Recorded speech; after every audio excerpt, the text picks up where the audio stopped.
In the spring of 2024, an air of quiet purpose hummed within the Thrifty boutique in Chilliwack, British Columbia. It's a place of small treasures and everyday discoveries.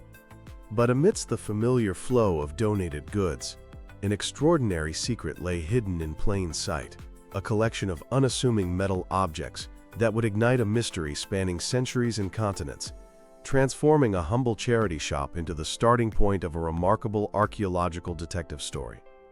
This is the story of 13 artifacts, 11 rings and 2 medallions that journeyed from an anonymous donation box to the sterile, brightly lit laboratories of a major university museum. Dropped off without a word of their potential significance, these items, initially priced at a mere $30 each, have become the center of a scholarly investigation, challenging our understanding of how the ancient world can unexpectedly surface in the most modern of settings. The Thrifty Boutique on Evans Road is more than just a second-hand store. It's a vital lifeline for the Chilliwack Hospice Society, a community organization dedicated to supporting individuals and families through grief and dying. Every sale contributes to free, compassionate care programs. Donations arrive daily, a constant stream of objects with silent histories. Sandy Parker, the boutique's manager for over a decade, has seen her share of interesting items. She's found a diamond ring in a sock and even a flowery urn labeled Mom's Ashes. But nothing prepared her for the spring 2024 donation. Among the regular contributions, a small collection of jewelry appeared, 11 rings and 2 medallions, all with a dark, bronze-colored patina that spoke of great age. The store's assistant manager tried to find comparable items online to determine a price, but the search was fruitless. With no clear information, a decision was made. Each piece was given a simple price tag, $30. For a time, the collection sat on display, a potential link to the distant past, on the verge of being scattered and lost forever for the price of a few cups of coffee. Then came the intervention. An anonymous man, a shopper with a background in archaeology, was browsing the store when his trained eye caught the display. He saw not just tarnished metal, but forms and a style that resonated with ancient history. He immediately approached a volunteer, strongly advising them that these were no mere trinkets. He suggested they contact the archaeology department at Simon Fraser University, just a 100-kilometer drive away. The store staff, recognizing the gravity of the suggestion, pulled the items from the shelves. Not a single piece had been sold. The anonymous archaeologist, his crucial role complete, disappeared as quietly as he had arrived. His intervention was the spark that saved the collection from obscurity. The journey from the Thrifty Boutique to Simon Fraser University, or SFU, wasn't simple. A volunteer drove the artifacts to the university's Museum of Archaeology and Ethnology. The first expert to see them was Sabrina Higgins, an associate professor specializing in the transition from the Roman Empire to the Middle Ages. Looking at the items, she had a strong suspicion. Higgins stated, "The shapes, designs, and construction make me think that these are medieval, as the Romans typically used slightly different materials and techniques." Her best guess placed them in the late antique period, possibly as early as the 4th or 5th century, originating from somewhere within the former Western Roman Empire. This assessment was thrilling, but it also presented the museum with a significant ethical dilemma. The artifacts were unprovenanced, an archaeological term meaning they lacked any documented history. Who donated them? Where did they get them? Were they passed down through a family? Or were they illegally looted from an archaeological site? Museums today are acutely aware of their role in combating the illicit trafficking of cultural property. Accepting unprovenanced artifacts can inadvertently legitimize and encourage looting, a practice that robs objects of their crucial historical context.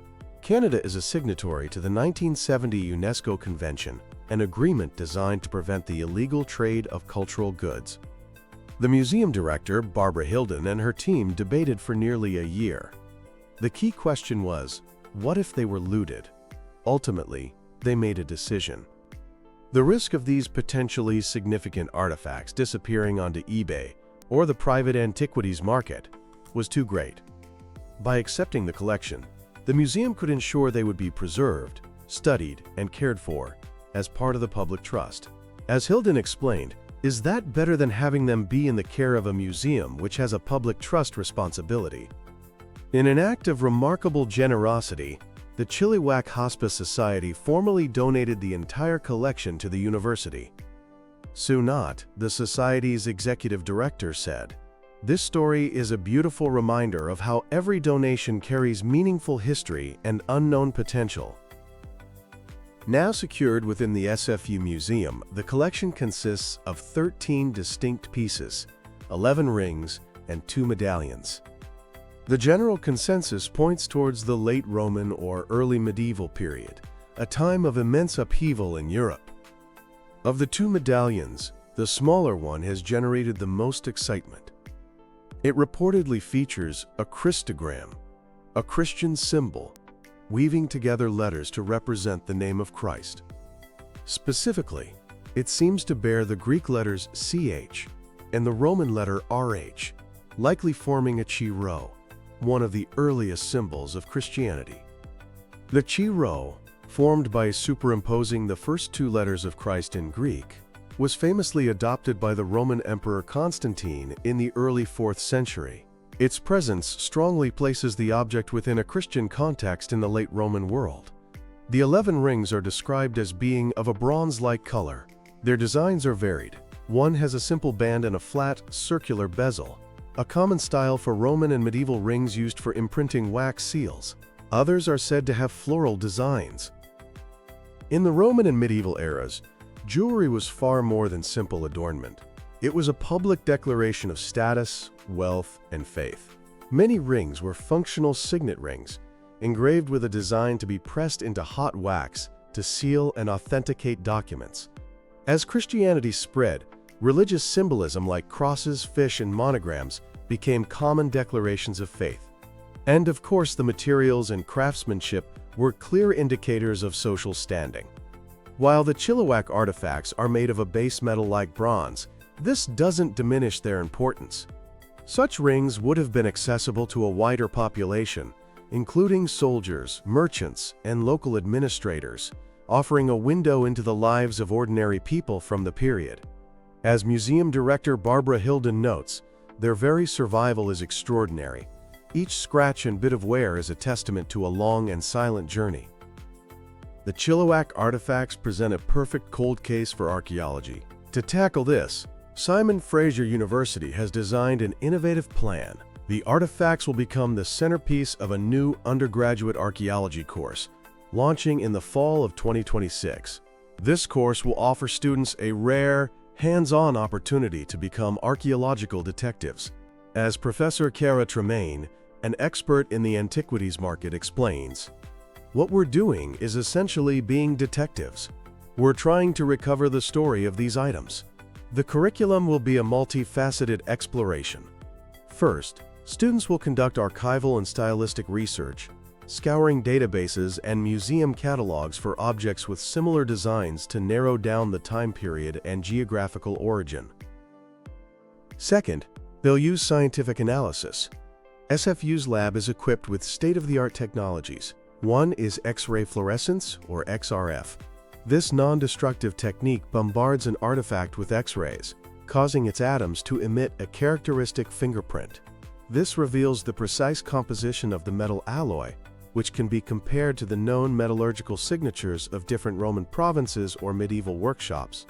For a closer look, a scanning electron microscope, or SEM, can provide incredibly high magnification images of the surface, revealing tool marks from the original engraving or the crystalline structure of the metal itself.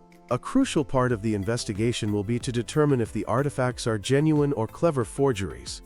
Scientific analysis is key here, as modern forgeries often contain trace elements or exhibit manufacturing techniques inconsistent with ancient methods. But as Professor Higgins notes, even a forgery has a story to tell about why it was made and how it entered the market. Central to the course will be the ethical questions surrounding the collection. Students will grapple with the problems of unprovenanced artifacts, the history of looting, and the role of museums in a post-colonial world. The course will culminate in a public-facing project, The students will help create a new exhibition at the SFU Museum, telling the collection's complex story from its ancient origins to the ethical debates it sparks today. Beyond the laboratory lies the most tantalizing question of all. How could a collection of late Roman or medieval artifacts find its way into a donation bin in the Fraser Valley of British Columbia? If authentic, these objects have survived the fall of Rome, the Dark Ages, countless wars, and an ocean crossing, only to end up in a cardboard box. While the true story may never be known, we can speculate. The most romantic and likely scenario is the heirloom pathway. The Fraser Valley is a land of immigrants. It's plausible that a family from Europe carried these artifacts with them as a keepsake. Over generations, their original story and significance faded, until a great-grandfather's old Roman ring became just another piece of old jewelry in a dusty box. Then, during a house clearing, the box was simply dropped off at the local thrift store. Another possibility is the collector's pathway. During the 19th and 20th centuries, wealthy North Americans on their grand tour of Europe purchased antiquities as souvenirs. Soldiers also brought back artifacts from the World Wars. A hobbyist collector could have acquired these pieces decades ago, and their collection was later forgotten or discarded by heirs who didn't share the passion. This story echoes other remarkable thrift store finds. In 2019, a woman bought a vase for $3.99 that turned out to be a 2,000-year-old Maya artifact. A shopper in Texas bought a bust for $35 in 2018, only to discover it was a genuine Roman relic. These stories prove that objects of immense historical value can and do fall through the cracks of the second-hand market. The discovery in Chilliwack is a multi-layered story. It is a tale of hidden treasure, but it's also about community and responsibility. It highlights the integrity of the Thrifty Boutique and the Chilliwack Hospice Society, who chose preservation over profit. It showcases the vital role of the anonymous, eagle-eyed shopper who saved the collection. And on a scholarly level, it is a profound opportunity. These 13 small objects have become a gateway to learning about scientific analysis, museum ethics, and the complex world of the antiquities trade. The mystery is far from solved. The rings and medallions are silent for now, but they are poised to speak. Through the patient work of students and scholars, their secrets may one day be revealed. Whatever the answer, their story is already a remarkable one. It is a testament to the fact that history is not a dead and distant thing, but a living presence that can surface in the most unexpected of places, thanks to a chain of responsible choices and one person who knew how to look a little closer.